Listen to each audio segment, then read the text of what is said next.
Hello and welcome to Bryan Living and Learning. I'm Alan Bruggman with the City of Bryan's Communications Department. And I'm Sandy Farris, the Communications Director for Bryan ISD. We've got a great show for you today. We'll get you all caught up on everything that's happening in the City of Bryan and also at Bryan ISD. We checked in with the Bryan Police Department to find out about the NET team's new crime prevention initiative called PAC, which is Partnerships Against Crime, and recently downtown Bryan held Fall Fest 08. And we recently spent some time with the Bryan High School Viking Band and looked at some of the things that they do to prepare for contests and for marching season each year. But first we want to tell you about a recent day that was exciting for Bryan's second graders. Every student in the second grade in Bryan ISD received a bicycle safety helmet. Hard Hats for Little Heads came about when Dr. DeJong wanted to do a safety program about wearing helmets. It started out as a small event and it has grown greatly to involve both College Station School District and Bryan ISD. The students will be brought to Kyle Field. There they will be met by athletes. A&M athletes will greet them. They will get to visit with the athletes in the stands, and then they will be able to watch a program about helmet safety. Megan, how fast do you throw the softball? Really fast. Have you ever been hit by a softball? I have, numerous times actually. That's why I wear a helmet. Kevin, how fast does a baseball player pitch a baseball? A baseball player pitches a baseball up to 100 miles an hour. Just think about it. It's like trying to catch a moving car in this glove. I want you to really pay attention to the athletes, because this isn't just about bikings and a bike and a helmet. It's about anything you do and you need a helmet on when you're going fast. We all wear car seats in the car and we don't think about it, but when we're on a skateboard or on a bike or even on a four-wheeler, it's still important to protect your head. Having a concussion is like having a very, very big boo-boo or a headache that never wants to stop. The kids will return home or back to their home school, and there they will receive a helmet on their desk in Bryan ISD. That's the way it will be done. So.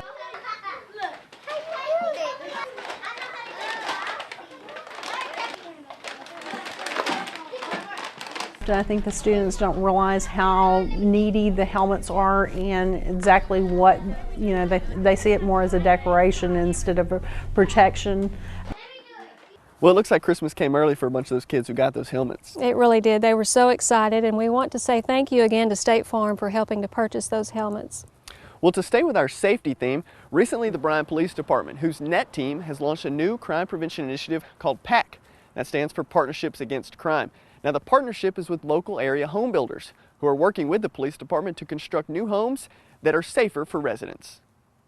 PAC is a new program. It was introduced. It's called Partnership Against Crime, and it is a program that is geared to strengthen and working the relationship with the home builders, the police department, and the community. It was designed, or the conceptual vision of PAC is we, the police department, they, the home builder, local home builders, working together to build homes that are safer for our community. And while building safer homes is the #1 priority of PAC, the program will also save homebuyers some money when they buy a PAC home that's been checked out by the NET team. What we looked at was the Texas Insurance Code. They have a list of minimal requirements that they offer insurance reductions if these homes are built with these special specifications. So what myself and Officer Hauke came up with was a program designed to meet these home builders head on and say, look, these are some of the things that offer these home buyers special deductions in their rate that have been deemed crime prevention methods. So why don't we take an initiative to enact where we actually do this in the front end of the house instead of the back end of the house and having to make these changes later.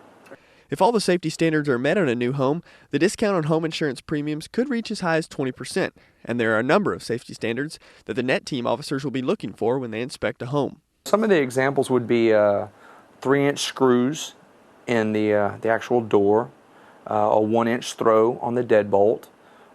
There's also an example of the size of the door, whether it's wood or metal. So those are just some of the initial examples of minimal requirements that the Texas Department or the Texas Insurance have deemed as good crime prevention methods. If they meet all the requirements and do a pre-wired, they can save up to 20% on their homeowner's insurance. When I say pre-wired, if they install an alarm system, that is an additional savings as well. So exactly, as we're entertaining this younger buyer, this younger educated buyer that's looking for ways to save money, or even the parent that's looking to put their prospective student in the safest environment possible, we realized early on that this would be a great tool to put out there to the community. Recently, Officers Ingram and Al Hauke took the PAC message to the group of folks that make up the other half of the Partnerships Against Crime, the home builders. The officers had a table set up at the Bryan College Station Home Builders Association meeting at Briarcrest Country Club. It was there that they pitched the idea of PAC to area home builders. The Bryan College Station Home Builders Association invited us here tonight.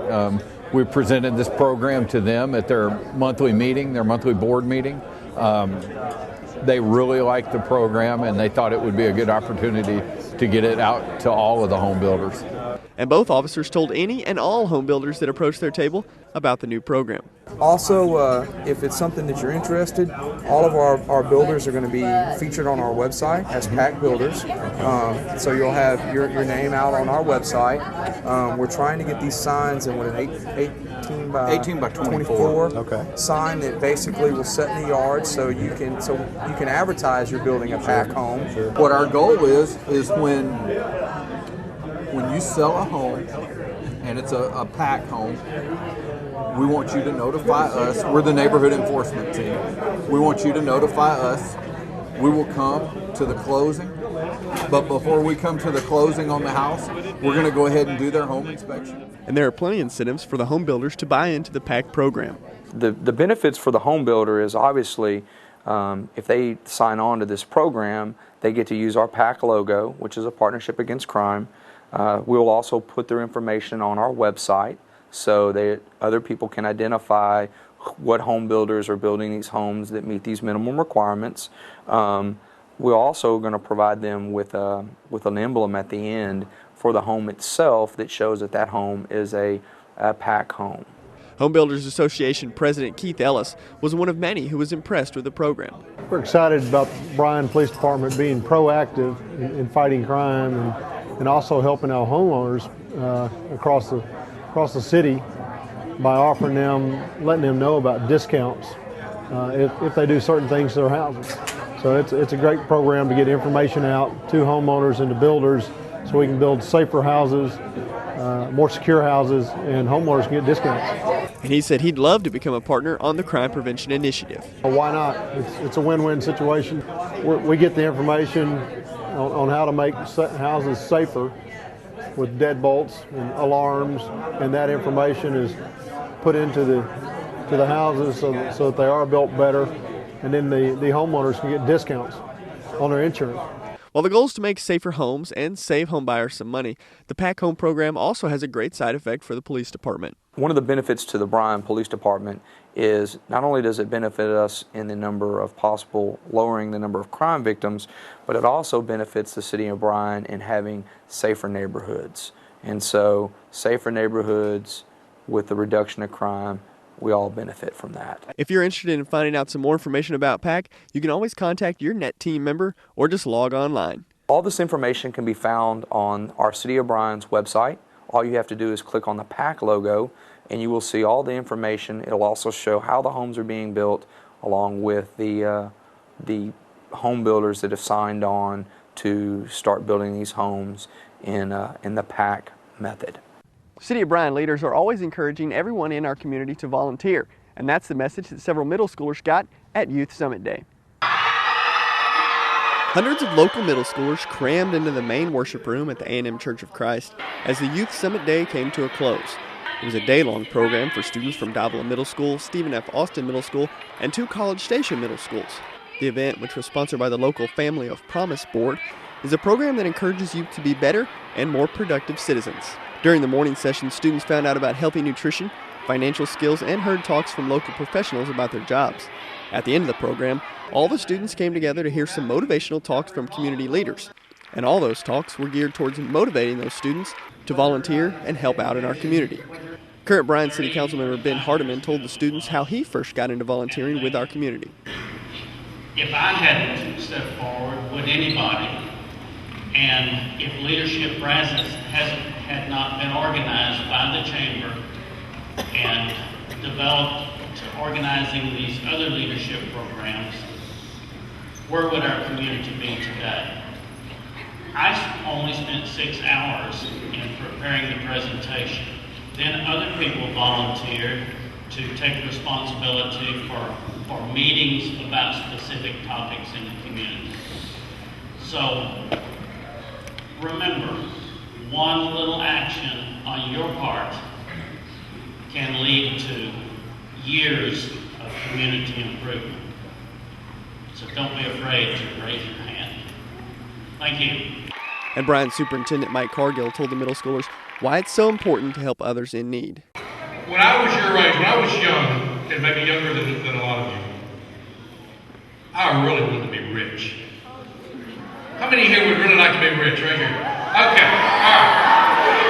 Well, and I'm gonna tell you what. Rich at the time was to have a lot of money. And I could see these people with these great cars and great clothes and all these toys. And adults still have toys too, you understand, they just cost a lot more. But I really wanted to be rich. And as I got older, I started seeing something that as you got older, people really didn't want all those things. There was such a thing as being rich in a different way. And it's interesting, I had a friend of mine who passed away not long ago, and he said that before he died, he said, "Don't ever feel sorry for me, I'm the richest man in the world." He said, "I'm surrounded by love from all the things that I've given and done for other people and the things they've done for me." And somewhere along that way I learned, and maybe you can relate to this, I know you all have friends here, but if somebody ever does something for you, it really makes a difference. You remember that. The event closed with the United Way's Youth Leadership Cabinet performing skits that showed how several of our community's nonprofit organizations can be used to help those in need. Dude, here's some keys to a house. You can find shelter at Twin City Mission. Thank you. Thanks for making their day.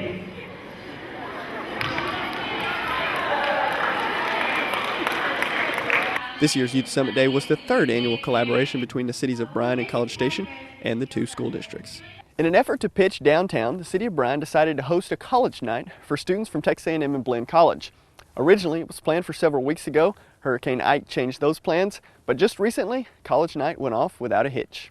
Recently, the city of Bryan held their first ever college night in downtown. Students from Texas A&M and Blinn College were entertained by live music. Look to the sky as the wisdom flies by. Clouds can cover. The evening was highlighted by a raffle where students won iPods and the grand prize winner won a laptop computer. Anybody need a laptop? Yes! Anybody need a laptop? You have one! Man. Yes, you need one! Here, reach in here. All right, let's see what we got here. 849 702. They're not here! We got a story here. Let's bring on my laptop. You deserve it! Right, you deserve it! Yeah! We've been telling you on past episodes of Bryan Living and Learning about the city of Bryan's new green team and its leader, Mary Strauss. Well, recently, Mary's work has been recognized by a local group with a national award. Last week, I won the National Society for the Daughters of the American Revolution Conservation Award for my environmental efforts throughout the community. And I was really honored to receive the award from the local William Scott chapter of the DAR. They're an amazing group of women, and I was truly flattered by their nomination. Each year, the chapters throughout the country can nominate people for their conservation award at the national level, so it was awarded from the national level by a nomination from a local chapter. This award is recognition of the City of Bryan's environmental programs. It means that people in the community are recognizing the environmental efforts that are taking place, and they're seeing them as a benefit to the community. And I think through receiving this award, it shows that the community wants us to continue those environmental efforts. Well, Alan, I imagine winning an award like that really reflects well not only on Mary, but the City of Bryan as well. Yeah, and Mary told us that she accepted the award individually, but she thought it was a good representation of the City of Bryan's efforts. That's great. Well, next we want to take a look at something that most people in Texas are familiar with on Friday nights, and that's the high school band. A lot of work goes into making those halftime shows and contest routines to be the best they can be, and we've spent some time recently with Rob Towle, director of the Bryan High School Band. We have a really super good group of kids this year. We've made some real advancements in student leadership. Over the 13 years I've been here, every year's been better. Over the years, the kids, we've taken them to new levels of rehearsal etiquette, we call it, you know, and their attention in rehearsal, and so they're just rehearsing really well. And the student leadership, it's very important. They buy into what we're doing, they understand, and they set the tone for rehearsal, and and they just haven't quit yet.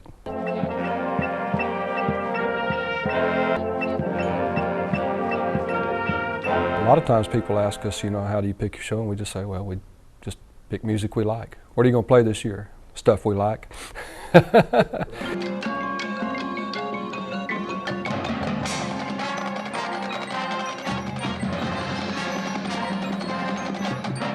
We recognize that we play football games, and part of what we do is to try to entertain an audience.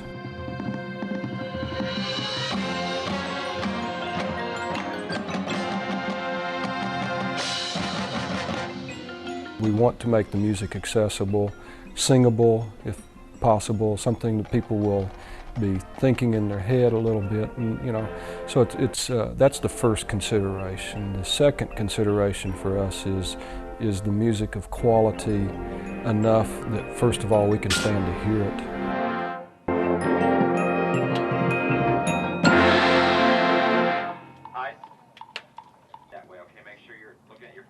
It's a composed show, and it was designed musically to provide impact points every 20-30 seconds. Something new constantly, something new in the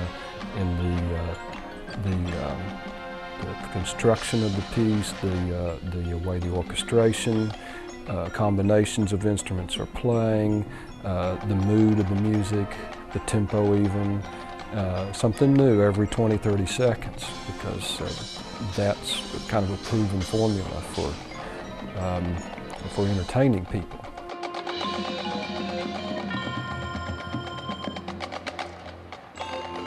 We'll have 5 judges. 3 of them will be judging music, and 2 will be judging marching, and they all have equal weight in the final outcome of the contest. So it's you know, math quickly tells you it's 60% music, 40% marching.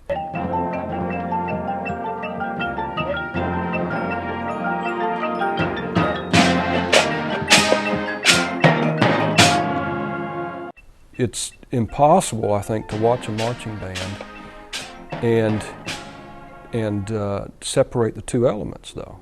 You know, so if a judge or an audience member is being impacted negatively by the marching, the visual side of things, they're going to be more critical about what they hear.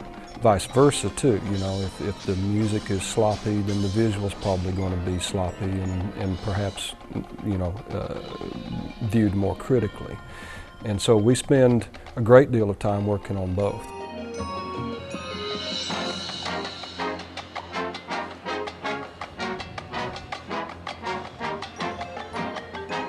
But you know, it's what performers live for too. You know, that excitement of the moment, that intensity, that feeling of elation when you're done, and you know that you've done the best job that you can do, and you've obviously affected the crowd. And the crowd, of course, at a marching contest is very attuned to what you're doing, very appreciative, and so we were I expected it this weekend. Last weekend, I wasn't the least bit nervous about it. But still, you know, when the guy says, Brian, pause, 1, you know, there's that pause there for a second. You think, yeah. Whew.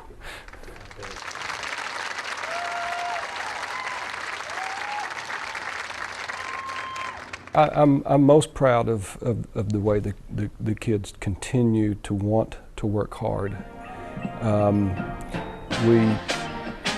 We told them the other day that our year has been so successful. The comments that we got from the judges on Saturday were just near perfect.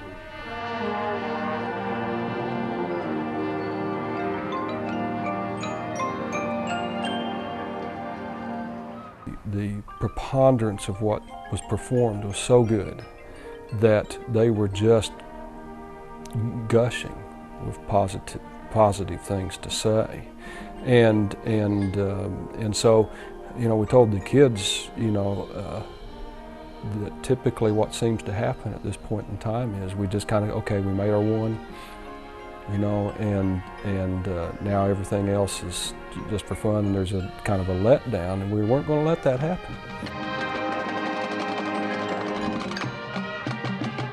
We feel like we have a real possibility of advancing even further in our own competitions, and so, and we told them we're standing on the cliff of excellence. We're going to push them off the edge, and they can either fly or die trying.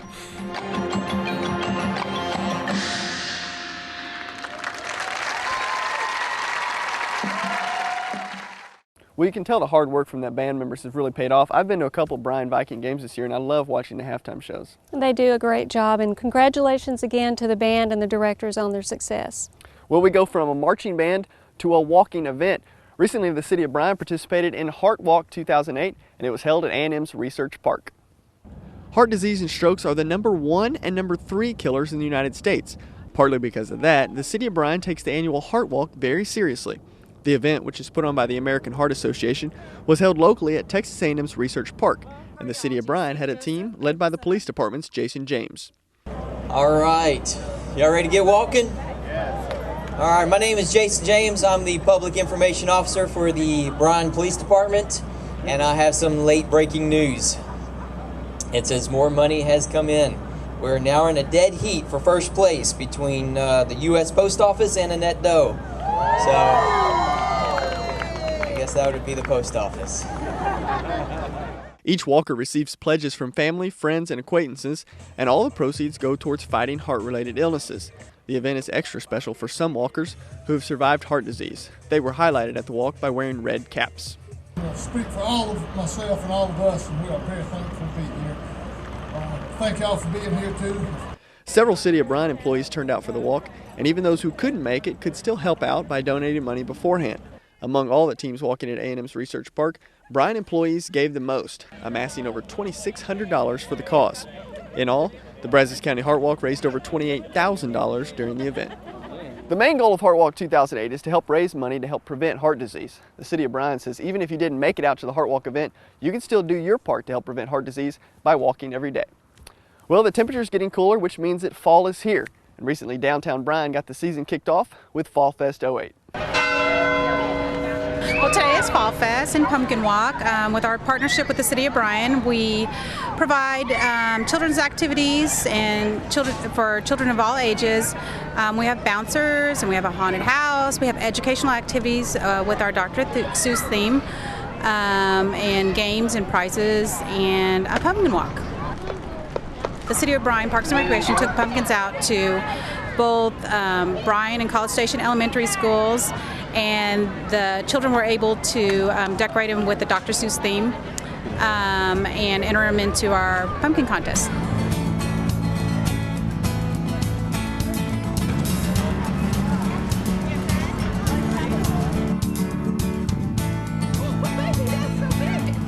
Along with the decorated pumpkins contest, children were also able to carve their own pumpkins at Fall Fest, and they could take those home or enter them into the pumpkin carving contest.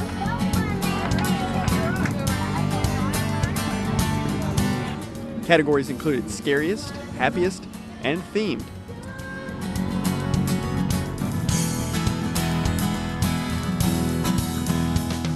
There was also live entertainment for festival goers at the Palace Theater. One of those acts was the Brazos Valley Troupe. We are Brazos Valley Troupe, and we're very happy and proud to be a part of Fall Fest with them again. It's a tradition that You don't know. Organizers of the 10th Annual Fall Fest said they're already looking forward to the 11th Annual in 2009. Looks like those kids had a good time carving those pumpkins and putting them in the contest. They did have a good time, and it's an event we look forward to every year because we have hundreds of children who decorate pumpkins to the theme of the Fall Fest, and they really enjoy seeing those displayed that weekend. Our next story is about a creative way that the City of Bryan is promoting our image by reaching out to 80,000 plus Aggie fans each weekend. When it comes to marketing, not much can beat the opportunity to have over 80,000 people hear or see your message. And that's what the City of Bryan is doing at every Texas A&M home football game this season. Before Aggie football games, fans swarmed to the Aggie Fan Zone, located on the plaza just north of Kyle Field. They indulge in food from vendors, free newspapers, and a live radio show. They can also get information about downtown Bryan. At any given home game, fans can visit with Downtown Bryan Economic Development Association member Cindy Peasley and other members of the Bryan team. They hand out t-shirts, brochures, and other goodies, and perhaps most importantly, talk to visitors about downtown Bryan. Bryan's booth is set up in front of the G. Raleigh White Coliseum on Joe Route Boulevard, which is prime real estate considering the A&M football team begins their pregame walk just yards away, which attracts all the fans. The Aggie Yell Leaders, Band, and the Corps March also occur a short distance from Bryan's tent. So the next time you head to Kyle Field to watch the Aggies, make plans to stop by downtown Bryan's tent. Then make plans to stop in downtown Bryan after the game. Well, Alan, that looks like a great way for the City of Bryan to reach out to a diverse population at those football games. Yeah, I was out there a couple weeks ago, and we had everybody from A&M students to out-of-towners, and even some folks from the opposing team stop by our booth. With Halloween falling on a casual Friday this year, the City of Bryan's employees came out and showed off their costumes. We have our winners. All right, for the funniest, we have the pimp. Keep it gangster. Okay, scariest would be the scary witch, Big Maria. Most creative is Charlie Chaplin.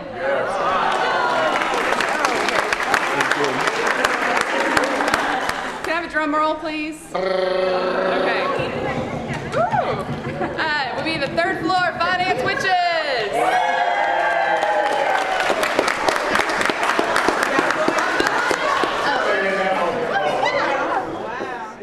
Well, that's all the time we have for today on this episode of Bryan Living and Learning. To watch it again, go to bryantx.gov and bryanisd.org. For Alan Bruggman, I'm Sandy Farris, and thank you for joining us today.